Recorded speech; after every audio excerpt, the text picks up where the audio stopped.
నమస్కారం వార్తలకు స్వాగతం ముందుగా ముఖ్యాంశాలు మాజీ మంత్రి కేటీఆర్ మీడియా సమావేశం పలు అంశాలపై వివరణ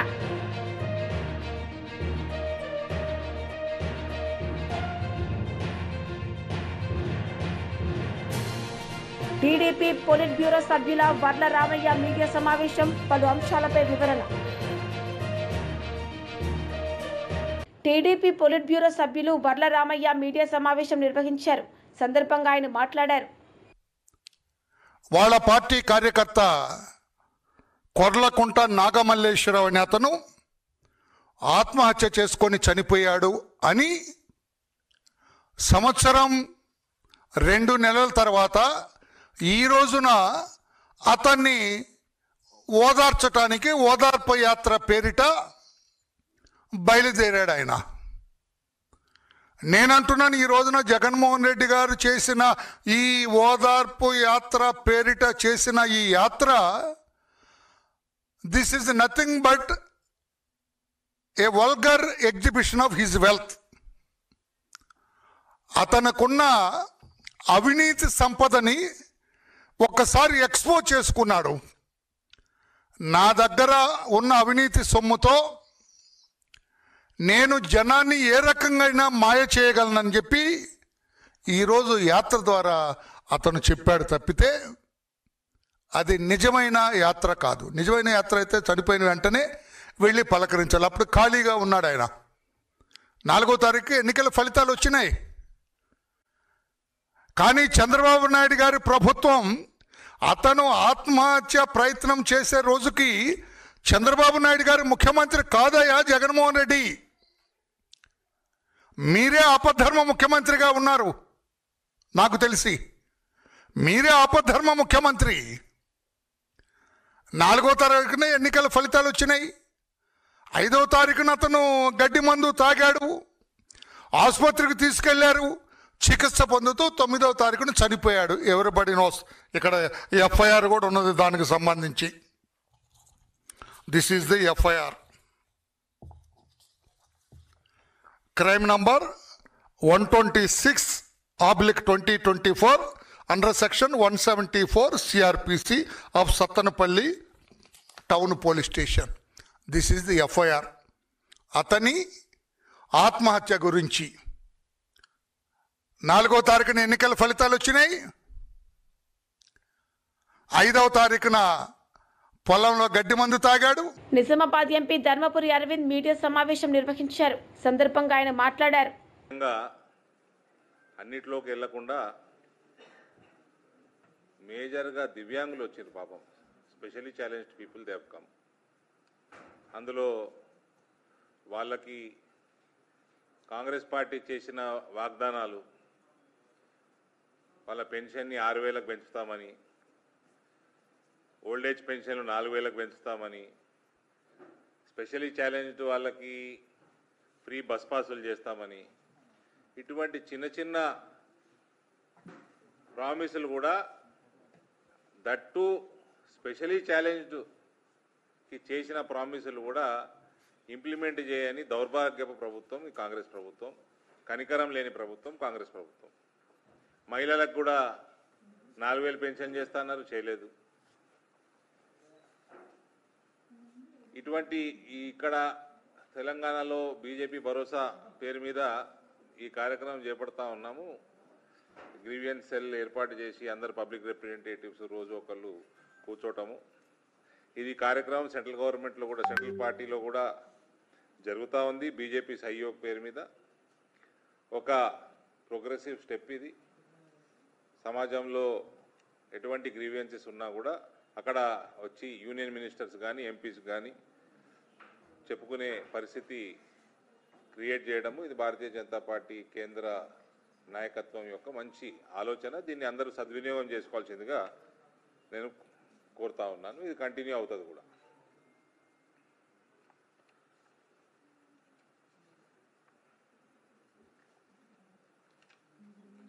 ఇటువంటి చిన్న చిన్న అంశాల మీదనే వీళ్ళకి డెసిషన్లు లేవు.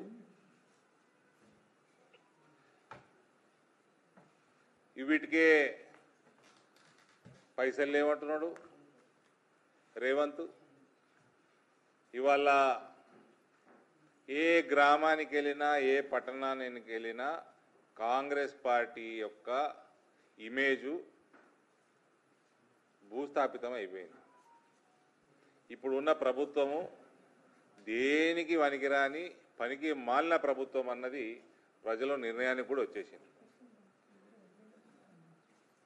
ఇవన్నీ కూడా కప్పిపుచ్చుకోవడానికి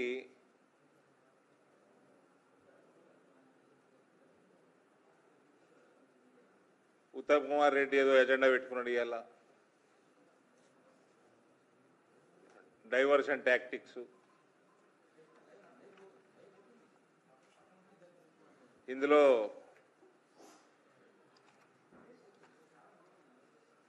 పార్టీ నిర్ణయం మేరకు 4 గంటలకి ఏం చేయాలో 4 o'clock ఉందా అయినా మీటింగు. ఇంకో విషయం ఇలా గ్రీవియన్స్లో తెలిసింది ఏంటంటే టీఎన్జిఎస్ పాపం phase 2లో ఇచ్చిన ప్లాట్లు ఈ కేసీఆర్ అనేటోడు phase 1లో చెన్నారెడ్డి గారు అప్పుడెప్పుడో ఇచ్చినాయి, అన్నీ అయిపోయినాయి, రిజిస్ట్రేషన్లు అయిపోయినాయి, ఇల్లు కట్టుకున్నారు, ఉంటున్నారు. phase 2లో కూడా చాలామంది ఇల్లు కట్టుకున్నారు, కానీ ప్లాట్లు కూడా రిజిస్టర్ చేయలేని దౌర్భాగ్యుడు కేసీఆర్. వాళ్ళకి 120-130 ఎకరాలు ఇచ్చి వాళ్ళకి రిజిస్ట్రేషన్లు ఆపేసి 10 ఎకరాలు లంచం అడిగిండట కేటీఆర్. అలా సొసైటీ నుంచి మొత్తం 10 ఎకరాలు లంచం ఇస్తే అప్పుడు రిజిస్టర్ చేస్తానన్నట. ఇక ఇటువంటి వాళ్ళు కూడా రాజకీయాలు చేస్తూ ఉన్నారు.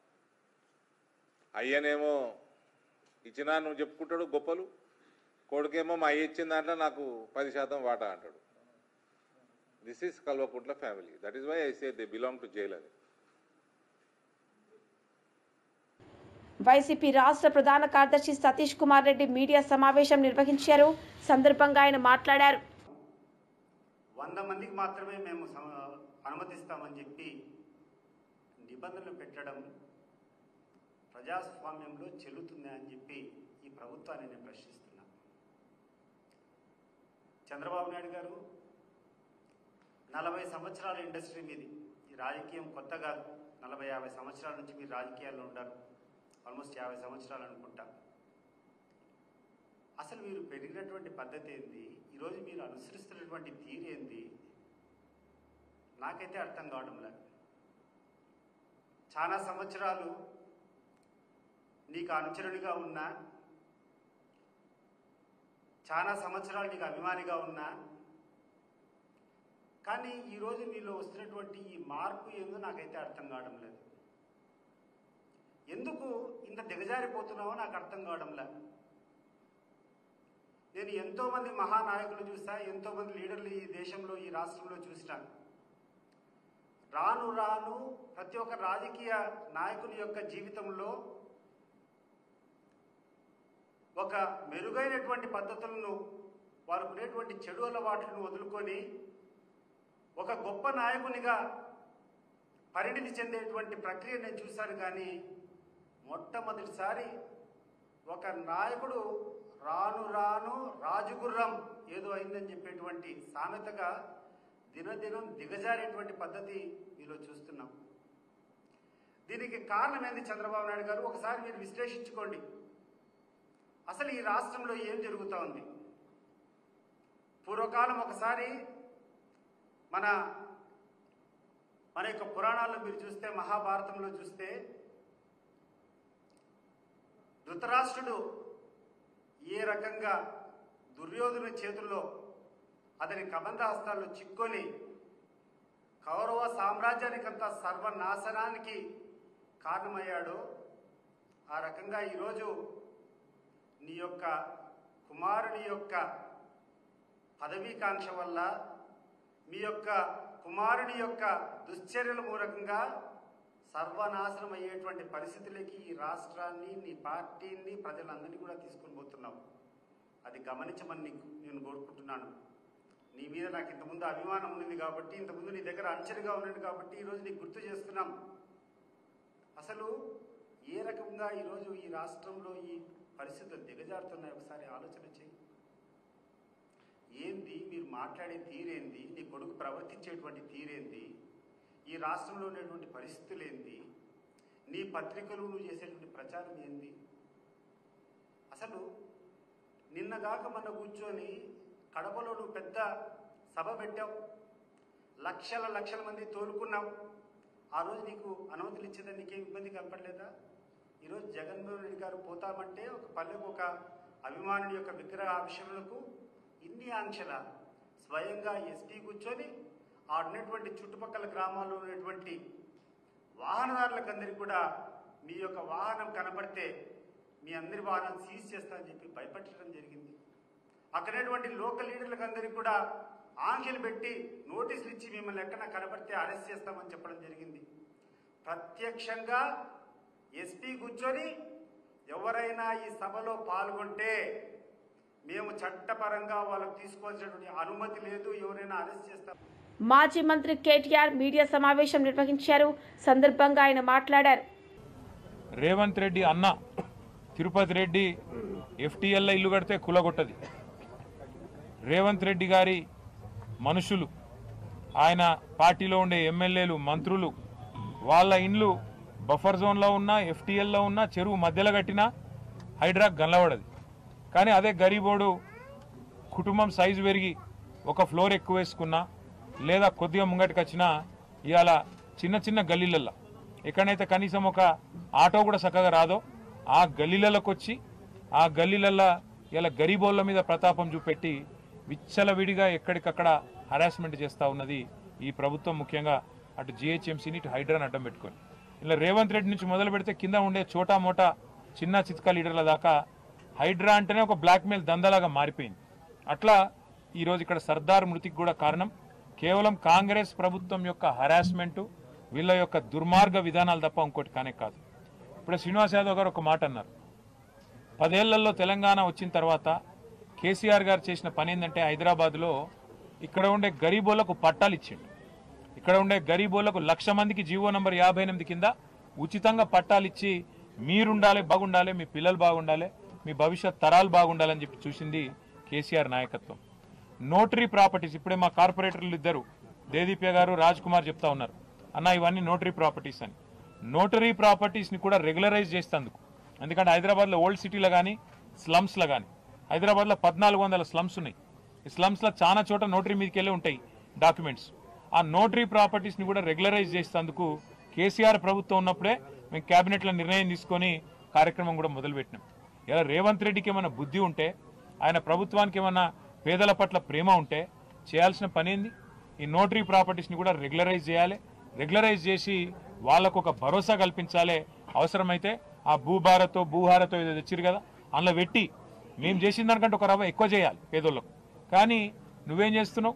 పేదోళ్ళు ఇల్లు కట్టుకుంటే ఒక డాబా వేసుకుంటే అందులో వచ్చి పొక్క కొట్టాలి, వాడు నువ్వు పార్టీలో చేరపోతే నేను సంపుతా అనాలి, చిన్న దుకాణం ఉంటే దుకాణం కొట్టాలి, కడుపు మీద కొట్టాలి, గరీబోని కడుపు మీద కొట్టి నోటికాడి పువ్వుకు పుంజుకొని ఆగమాగం చేసి ఆఖరికి ఆత్మహత్య కుసుకొల్పింది ఇవాళ అరాచక కాంగ్రెస్ ప్రభుత్వం.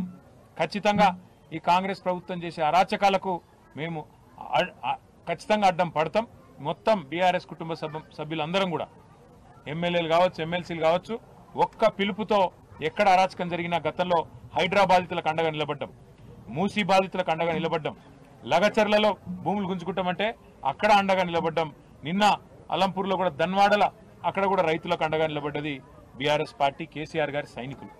రేపు కూడా నేను ఒకటే అంటున్నా, హైదరాబాద్లో ఎక్కడైనా సరే ఏ పేదవాడి మీద రేవంత్ రెడ్డి ప్రతాపం చూపెట్టినా మీకు అండగా ఉండేది, ఖచ్చితంగా మీకు అండగా నిలబడేది బీఆర్ఎస్ పార్టీ మాత్రమే. ఎందుకంటే మాకు తెలుసు హైదరాబాద్ నగరంలో ఇవాళ ఒక్క బోరబండ తీసుకుంటే ఇట్లాంటి స్లమ్లో ఒక 100 ఉంటాయి, ఈ 100 గల్లీలు ఉంటాయి. ఇటువంటి ఈ 100 గల్లీలల్లో ఏది రైటు, ఏది రాంగు, ఏది లీగలు, ఏది ఇల్లీగల్ అంటే దేవుడు కూడా చెప్పలేడు. మరి అటువంటిది కావాలని ఒక బిల్డింగ్ ఏదైతే బీఆర్ఎస్లో పట్టుకొని దాన్నే కొట్టాలి, ఒక బిల్డింగ్లో ఒక కేసీఆర్ సానుభూతి పరుడో అభిమానం కార్యకర్తను ఉంటే వాళ్ళనే సతాయించాలనే విధంగా ఏదైతే అధికారులు కూడా కాంగ్రెస్ నాయకులు ఆడించినట్టు ఆడుతున్నారో వాళ్ళకు కూడా నేను చెప్తున్నా, అన్ని రోజులు ఒక్క తీరు ఉండయి.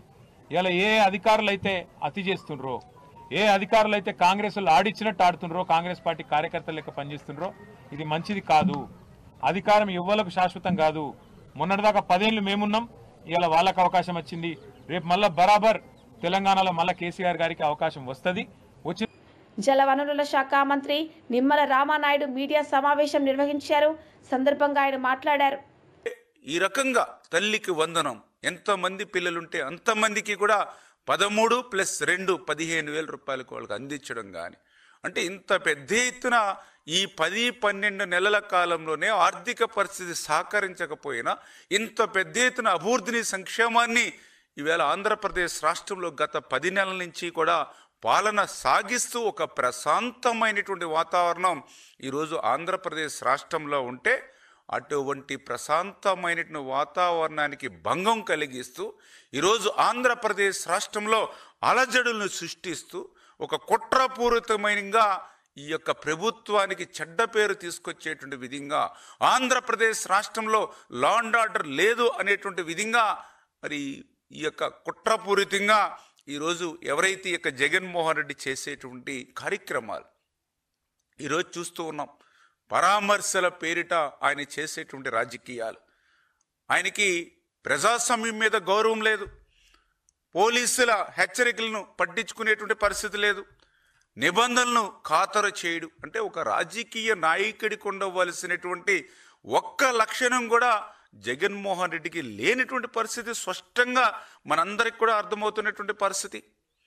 ఈరోజు బెట్టింగ్లో ఆత్మహత్య చేసుకున్నటువంటి వ్యక్తిని పరామర్శించడానికి వచ్చారు ఈవేళ జగన్మోహన్ రెడ్డి గారు. మరి పోలీసులు పర్మిషన్ లేదన్నా కూడా మీరు రావడం జరిగింది. మరి ఈవేళ మీ కాన్వాయ్ వల్ల ఒకరు చనిపోయారు, మళ్ళీ ఇప్పుడే రెండవ వ్యక్తి కూడా చనిపోయినటువంటి పరిస్థితి ఈరోజు కనిపిస్తున్నటువంటి పరిస్థితి. అంటే ఈరోజు పరామర్శకి వెళ్ళి మరి ఒకరు చనిపోతారు, మళ్ళీ వాళ్ళని పరామర్శించడానికి మళ్ళీ ఇంకొకసారి వస్తారు, మళ్ళీ వేరే వాళ్ళు చనిపోతారు. అంటే ఇట్లా చూస్తే అంటే పరామర్శలకి వెళ్ళేటువంటి వాళ్ళు కూడా ఇంత యుద్ధ వాతావరణంలో పోతున్నట్లుగా ఏదో మరి మనం చూస్తూ ఉన్నాం. ఇవాళ ఆ విజువల్స్ కానీ ఆ యొక్క మీడియాలో డీజే మరి పాటలతోటి, డీజే డ్యాన్సులతోటి, ఏదైతే పెద్ద పెద్ద గజమాలతో స్వాగతం పలుకుతూ, తీన్మార్లతోటి, అంటే ఈ రకమైనటువంటి పరామర్శలను ఎక్కడ కూడా మేము చూడలా.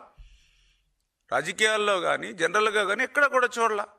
ఏంటి పరామర్శలకు పోతూ డీజే పాటలు, డీజే డ్యాన్సులు, పెద్ద పెద్ద గజమాలలు, తీన్మార్లు, మరి నిజంగా కొన్ని చోట్ల ఆ ఫ్లెక్సీలు కూడా చూస్తూ ఉంటే అందులో ఒక ఫ్లెక్సీ నిజంగా ఆశ్చర్యం.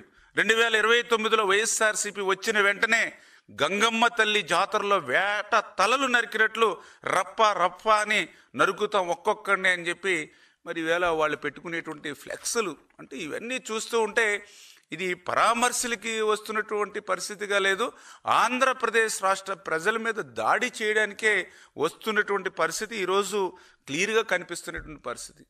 అందులో కూడా మరి ఏదైతే ఆయన కాన్వాయ్లోంచి మరి తగిలి ఎవరైతే మరి మధ్యాహ్నం ఎవరైతే చనిపోయారో మరి ఆయన ఒక దళిత బిడ్డ, అంటే ఒక దళిత బిడ్డ మరి చనిపోతే నిజంగా ఆయన్ని వెనువెంటనే మానవత్వం అనేటువంటి ఏ వ్యక్తి అయినా సరే యాక్సిడెంట్ అవుతే ఇమ్మీడియట్లీ ఆ కాన్వాయ్ ఆపుకుని ఆ ఎవరైతే గాయాల పాలిన వ్యక్తిని ఆ యొక్క అంబులెన్స్లో కానీ లేదా వైఎస్ఆర్సీపీ మహిళా విభాగం రాష్ట్ర అధ్యక్షురాలు ఎమ్మెల్సీ వరదు కళ్యాణి ప్రెస్ మీట్ నిర్వహించారు. సందర్భంగా ఆమె మాట్లాడారు. ఏం జరిగినా మహిళల మీద అఘాయిత్యాలు జరిగినా వెళ్ళరు. సొంత జిల్లాలో ఏ మహిళల మీద ఇన్ని అఘాయిత్యాలు జరిగాయి, హత్యలు జరిగాయి, ఎక్కడికి వెళ్ళిన పరిస్థితి లేదు. నివాసం ఉంటున్న విశాఖపట్నంలో ఇన్ని అత్యాచారాలు జరిగినా ఎక్కడికి అయినా వెళ్ళి ఆ కుటుంబానికి భరోసా ఇవ్వడం, ఆ అమ్మాయిలకి ధైర్యం చెప్పడం ఉండే పరిస్థితి మనం చూడలేదు. అలాగే మొన్ననే చూసాము అనంతపురం జిల్లాలో ఒక బాలికని 6 రోజుల క్రితమే తల్లిదండ్రులు కంప్లైంట్ ఇచ్చినా కనిపించడం లేదని పట్టించుకోకపోవడం వల్ల 6 రోజుల తర్వాత ఆ అమ్మాయి శవమై తేలిన పరిస్థితి చూసాము. ఇంత పెద్ద సంఘటన జరిగిన హోమ్ మినిస్టర్ గారు కనీసం పట్టించుకోలేదు. అలాగే శ్రీ సత్యసాయి జిల్లాలో తెలుగుదేశం పార్టీ కార్యకర్తలు ఒక మైనర్ బాలికను, ఒక దళిత మైనర్ బాలికను దారుణంగా వీడియోస్ తీస్తూ అత్యాచారం చేశారు.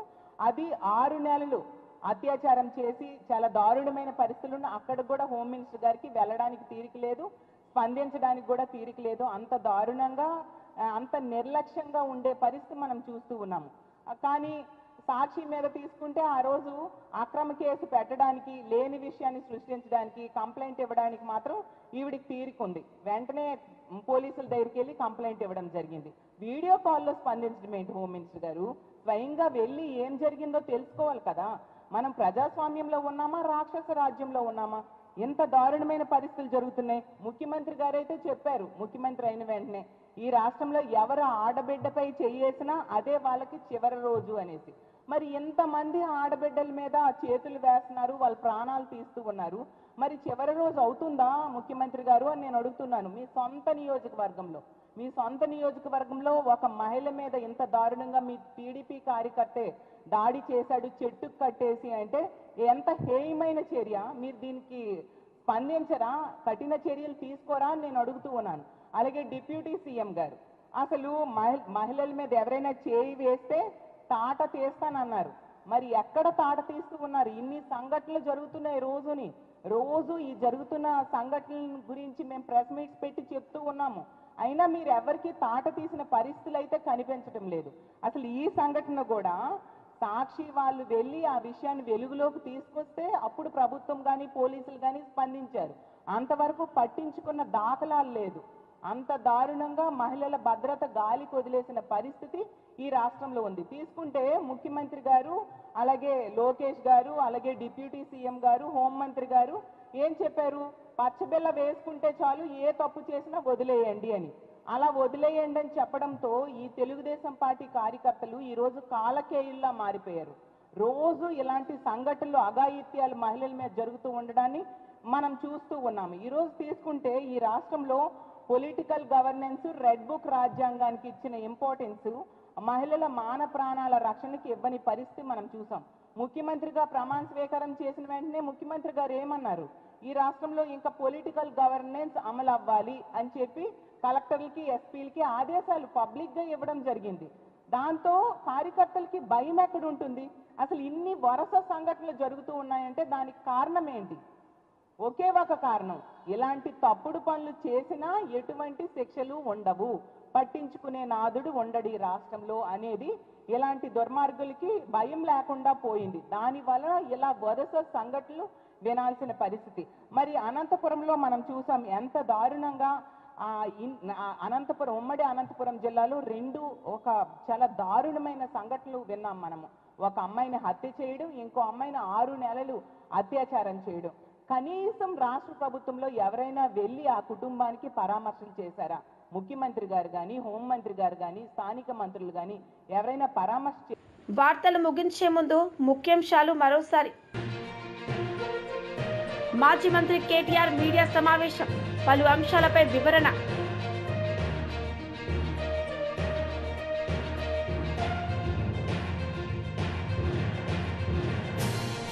టీడీపీ పొలిట్ బ్యూరో సభ్యుల వర్ల రామయ్య మీడియా సమావేశం, పలు అంశాలపై వివరణ. ఈ వార్తలు ఇంతటితో సమాప్తం. తిరిగి ప్రసారమయ్యే వార్తల్లో మళ్ళీ కలుద్దాం. అంతవరకు సెలవు. నమస్తే.